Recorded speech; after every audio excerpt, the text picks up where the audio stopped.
Well, thanks for joining me again on the channel.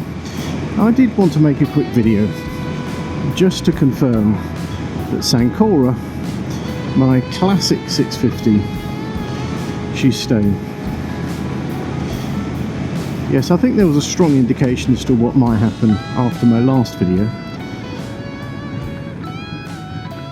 But even when I put that out, I was in a kind of a frame of mind where I didn't mind if I sold it or kept it.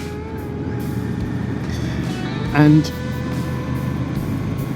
the number of comments I got from each of you was just amazing. So thank you, thank you, thank you. It really did mean a lot. Once I'd made the video, I nearly didn't put it out. I thought I was actually setting myself up for, well, let's be quite frank, a bit of abuse, because, you know, it was indecision, it was uncertainty. And there were lots of people who were just basically out there would have quite happily have just, I don't know, not said very kind things. But I think what I've found is that so many of you were far more empathetic than I could have possibly even imagined or hoped for. Maybe my expectations were wrongly set, but thank you, it really did mean a lot, all the comments. And there was so much wisdom and truth in so much of it as well. So, yeah, I'm keeping it, and there will be more videos. And what I'm going to do today is just share a little more as to how and why I came to that decision in the end, what it was that swayed me. So if that's all you wanted to find out, then thanks for joining me, and you can go on and get with something more useful. But for those of us still here, if you're interested in finding out a little more about my thought process, then do stick around with me. Musician on a motorbike.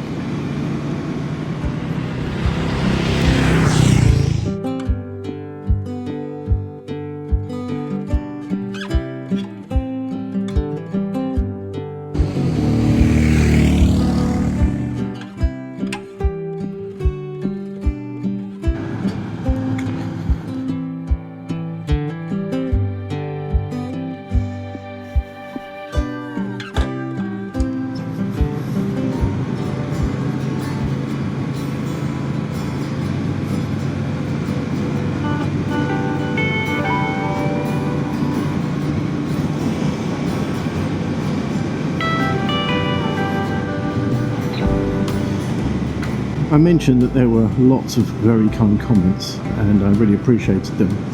I think from conversations I've had offline and online, it seems that the decision to give up motorcycling is not something that is unique. I knew that. There are many of us that go through that kind of scenario and that thought process, and there are many different and varied reasons as to why we might find ourselves thinking we've come to the end of our motorcycle season. And I'll be honest with you, for me a primary reason was I am trying to minimize things in life. I wouldn't call myself a minimalist, but I took early retirement, and you know what it's like, over the years you just amass so much stuff. You just gather lots of books, lots of keys, lots of gadgets, lots of tools, lots of machines, lots and lots of stuff. And I'm kind of going through quite a liberating process of eliminating a lot of that stuff. I've sold books, I've given stuff away, got rid of things, and it is quite good. And life, as it goes through this season, we've got grandchildren, I use the word plural, and lots of things happening in life in general that just mean you have less time to yourself. And I was using it less and less, the bike that is, as I mentioned on previous videos. But I think the thought of getting rid of it was a brief idea that might have made sense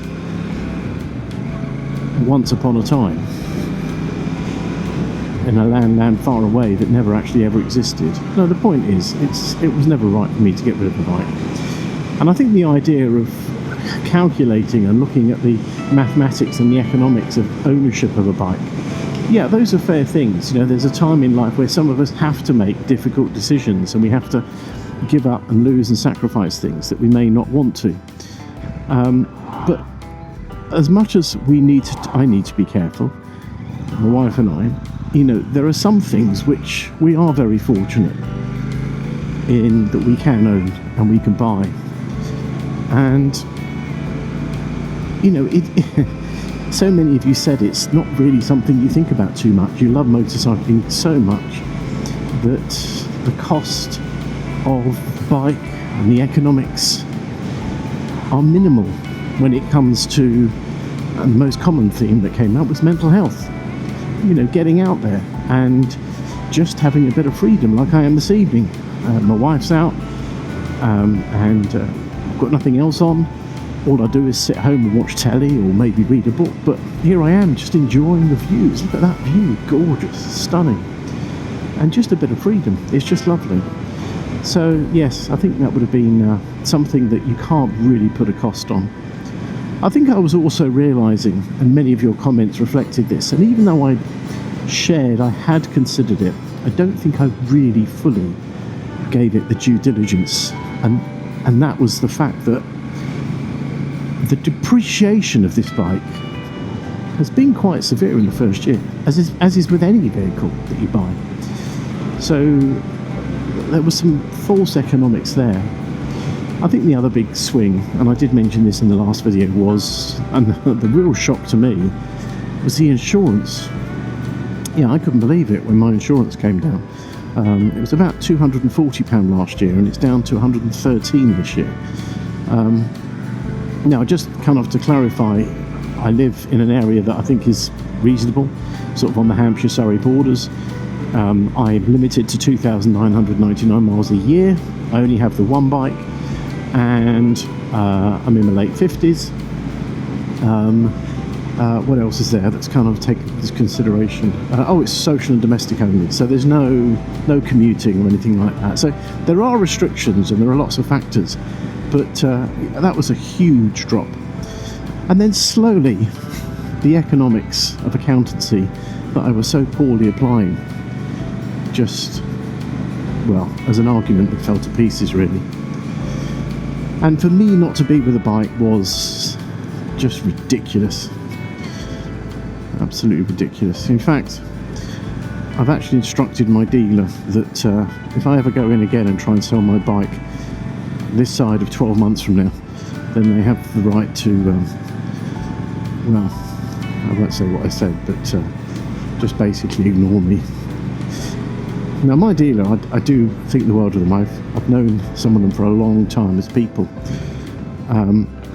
And I wouldn't say we're like close friends, I wouldn't say that, but there are people there who I went to school with, so that's a long time ago, and there's others who I know, families, I've seen their children grow up, and I know the rest of the family, so, we're close, but they're still very professional in that whenever I go in, they never try and sway my judgment, they never say what I should or shouldn't do.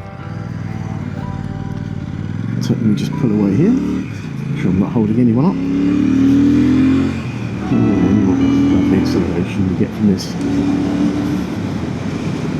But after that video, I think a week went by, and or maybe it was a few days, I can't remember exactly now. But basically, I'd made the decision, and oh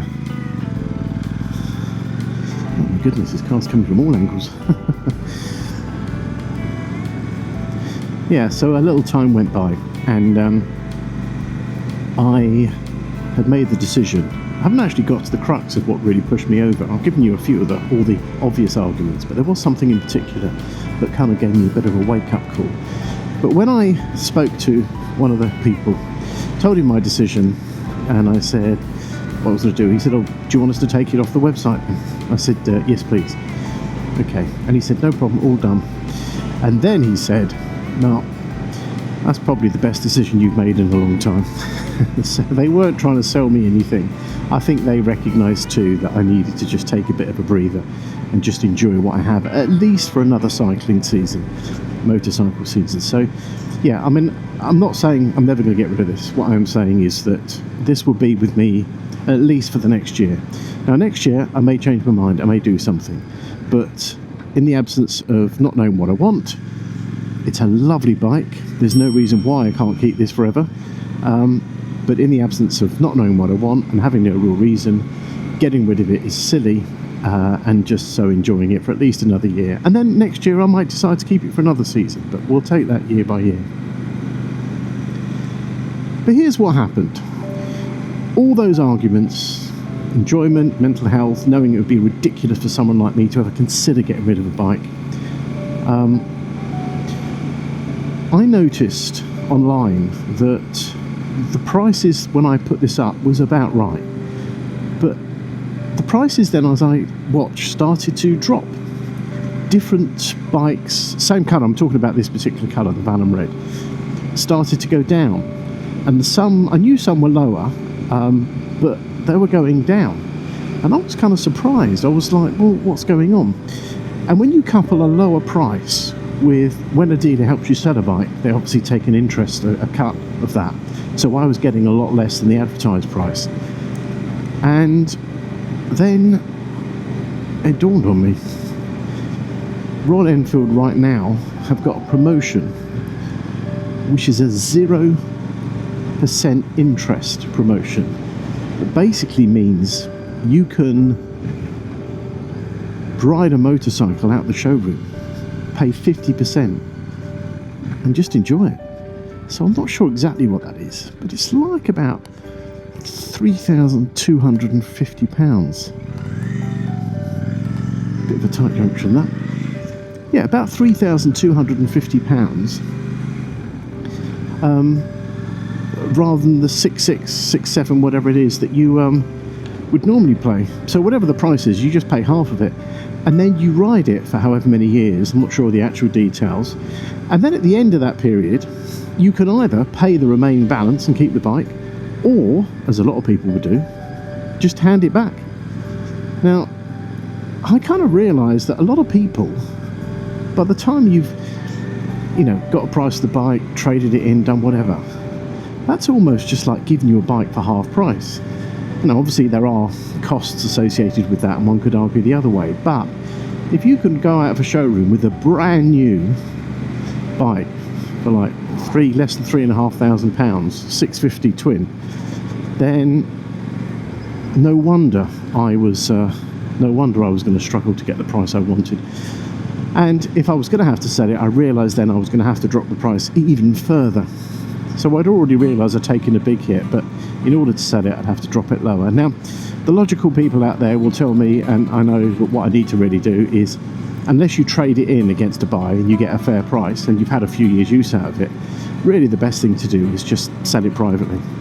And then you can do away with the dealer cut, and you can still market it for lower than the market average or the market minimal price, but still make a bit more money, you see what I'm saying? So all of those things combined, I realised that not only had I taken a serious depreciation, but I was at risk of taking an even bigger depreciation. So the wake-up call, the economics fell to pieces, and the realisation I couldn't be without a bike. And yeah, if I was just starting from scratch and I did not own a motorcycle, then the idea of owning a 350 is a brilliant idea. Absolutely brilliant. And it would have made economical sense. But there's nothing to stop me in a few years. So I'm really slowing down here because the gravel on the roads is phenomenal. And I have had this slip before now. Not recently, quite a while ago. But let's just say once bitten, twice shy, as the old expression goes. I'm just always cautious around gravel. But yeah, it's just would have been great if I'd gone for the 350 from scratch. But the fact I have this already is, it's just I'm there. I don't need to be changing it. There's just no sense whatsoever. So someone else made a valid point actually, and that is, yeah, the 350s are fantastic. I think you might have seen in the earlier video how much I was reminded what a gem, an absolute beautiful piece of equipment the Classic 350 is. But every now and again I like to open up, and people say you might miss that power, and they're absolutely right, because I do. If I just want to just throttle back just to enjoy that bit of power. And I do have to admit, someone else even said to me that, I think it was Glyn Owen, mentioned, he noted that I'd said something about enjoying the power and the pushing it. It's all these little comments that you guys make, things that I've kind of realised, but then I forget myself. And actually, I do poodle most of the time, yes, I admit that. And I go no faster than a Himalayan 411 or 350 most of the time. But I do love to have just a bit more. And so, you know, this can poodle like a 350 and then it's got that extra power. So, happy days. Happy days.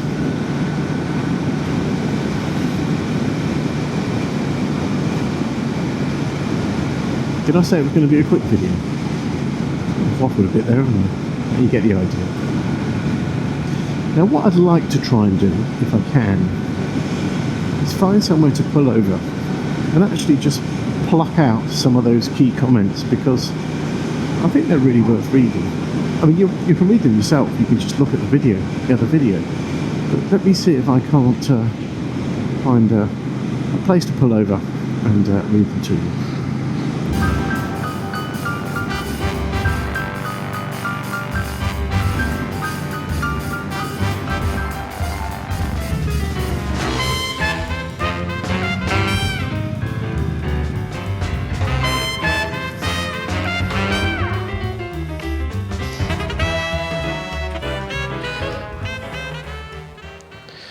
Okay, I've managed to find somewhere peaceful and quiet, hopefully, to stop for a moment. You can see Sam Cora looking gorgeous. I actually spent a bit of time giving her a good old clean yesterday. I went as far as washing, and then I dried, and then I gave her a good polish, myrrh I think it is, and then I've got some special dojo wax which I covered with the paintwork. I then have some stuff for the black frame that I blackened, and I even got some metal polish, and I polished the clutch plate and also the plates the other side, the engine shiny bits. So she is, it never really comes out great in photos, this colour, but it does look good. Right, so let's get on and let's have a look at some of these quotes. Lee Coulson 2148 said, someone once said, life is complicated, motorcycling less so. I think he's absolutely spot on. I think I overcomplicated everything a bit then, but there we go. And then Robin 41KC says, there's no need to get rid of the Classic because it fulfills everything you need from motorcycling. I think Robin's right.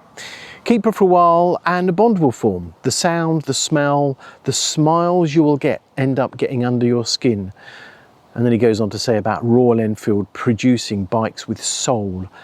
And I can assure you, you will regret getting rid of her. I think that's a very fair comment. I don't think there's a bike I've ever got rid of I haven't regretted, even if there's been good reason at the time. So thanks, Robin. Cotswold Pirate, good one. Only get to ride a couple of times a month, but as a carer, this is a Cotswold Pirate as a carer, I have to focus on the ride because I might not be able to ride much, but it helps with keeping the head straight, and you won't find much cheaper than an RE650, especially once you're doing your own maintenance. They're great, he says, so thanks Cotswold Pirate. Rob Bike Bob, and here's an interesting one. He says, enjoying a motorcycle is not about just riding a motorcycle, it's about enjoying the fact you own a motorcycle. Think of how many people can't even afford. So I am conscious there are lots of people who have commented in the past and said they'd love to buy a bike but can't afford to. On rainy days when I'm not going anywhere, this is Rob Bike Bob, when I'm not going anywhere, I walk into the garage, look at my bikes, he's got more than one, for 10 minutes and grin, just taking in the pleasure of ownership. Even if I was told I could never ride, I think I'd still buy bikes because of the happiness just owning one brings. Yeah, that's quite nice, that. Pilgrim 478. This is a great one, I love this. It's not a financial investment, it's a physical and mental investment. The return is not something you put a price on, just, can't quite read that word, ride. and be happy. Thank you, Pilgrim 4768. I think those are very wise words. Someone else says, if you're not commuting daily, you may find you ride to improve your mental health. It could even be to keep a promise you secretly made to yourself as a kid to get a motorbike when you grow up. Or maybe a bike is an outlet for your inner rebel. It doesn't have to make sense even to yourself. I think that's fantastic, and that is so true. When I was young, I made a lot of promises to myself. I haven't kept them all, but one of them was to own a lovely motorbike, and here I am. Anyway, it's all done now, but there we go. And someone else pointed out, as I said in the thing, is it still putting a smile on your face and you're not struggling with it? It's probably the right bike for you. That was James Lewis. Austin 5756. Though our bikes may one day be our demise, they are keeping many folk alive with the stresses of life today. Well worth the expense. Thanks, Austin. I think that's very good as well. I like that. And Titch, Wicks, I'm not sure how you pronounce that. Not sure what to say really, but I don't particularly go far on my bike. I just enjoy riding it most of the time on fairly local roads, sometimes getting lost in the process, but I'm fine with that. And he goes on to say more, but do you know what? He's absolutely spot on. How many times I literally go out, do no more than 5 miles, maybe 10 at a push, and actually that's as good as a 50 or 100 mile ride. So lots of good stuff there. And then the last one, Cavalier. I thought I recognised those roads. I lived around that area for almost 40 years. It's amazing how many people who actually watch my videos know where I am because they used to live here or they recognise it. And so for them, it's a bit of a nostalgia trip. I think I've mentioned in previous videos, I love riding around West London. I've made videos on Chiswick and Richmond, and I've actually shared them on some Facebook groups, an edited down version without me talking, just the video. And the people who've watched them love seeing that old childhood neighbourhoods. Some of them kind of lived there back in the 50s and 60s and haven't been there since. So yeah, I think these videos, we kind of forget sometimes, people just enjoy the scenery, not listening to a guy who can't really play much music, not very good at motorcycling and doesn't even know how to keep a motorbike. Anyway, let's not worry about that. But those are just some of the comments. Thank you. I'm sorry I haven't read them all, and I'm sorry I've not read all of your comments, but they really did mean a lot. But what I'm going to do now is really what I was meant to do all along, which is to get on this beautiful bike Sankora, and I'm just going to go out and I'm going to have a jolly good ride and just enjoy the peace of the country. And in fact, why don't you come and join me for a little bit? Let's get back on.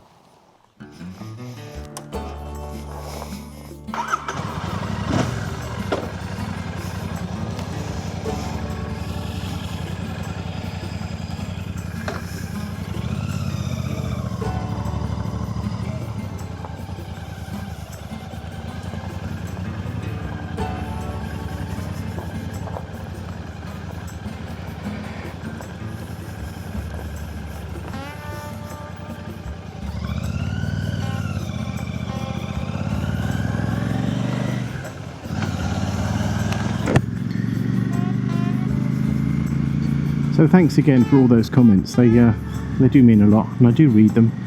I'm small enough a channel that I can afford to read every single one. And whilst there were lots that echoed my own sentiments, sometimes it's just helpful to hear others share similar thoughts, and also some others that pointed out new ways of thinking about the subject, and knowing that you're not alone in your thinking. So they really did mean a lot to me, so thank you. Have I said thank you enough, do you think? Alright, where should we go now? Let's go this way.